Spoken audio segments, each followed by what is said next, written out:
Outer space in 2030. Humans have been fascinated by the mysteries of the cosmos for thousands of years, and we've been venturing into space for more than 6 decades.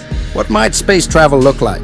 Jess Harrington. Space tourism is still in its infancy, and as of right now, there's not a whole lot to do in space. It's like a very expensive roller coaster. Chris Danick. We're a long way, I think, from having people who are basically untrained astronauts go out and do extravehicular type activities. Also, long-term stays in space are not easy on the body. Jess Harrington. Beyond 2030, maybe you do see space hotels where you have the ability to do a moonwalk. Chris Danick. Who knows, if there was a colony on Mars, that might be a place where you go for a year.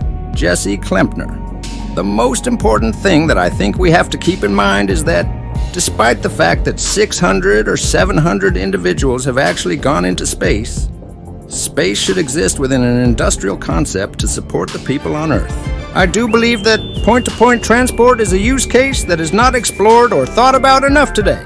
Point-to-point transport is the idea that I can launch a rocket from New York and land in Paris in 30 minutes. Many more satellites in space.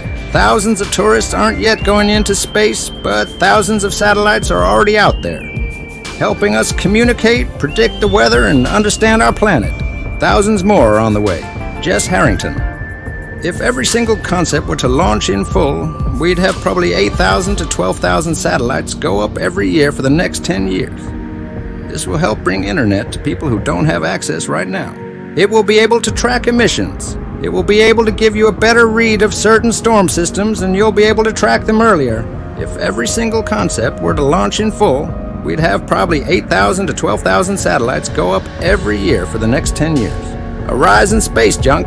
Chris Danick. The likelihood of a collision is much bigger than if satellites were just static objects. Jess Harrington. Something as small as a little fleck of paint can cause real damage to something like the International Space Station. So, being able to track every space object is going to be really critical.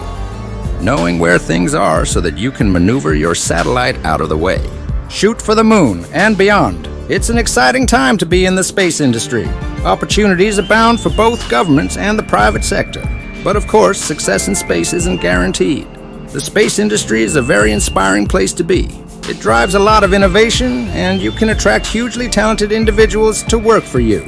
Jess Harrington. I would push people with visionary ideas to make sure that those ideas also align with a clear market need. Just because something is really cool does not necessarily mean that you'll be able to fund it. Thank you for watching my videos. If you like my content and want to be notified, please subscribe to my channel. This will help me build more such contents.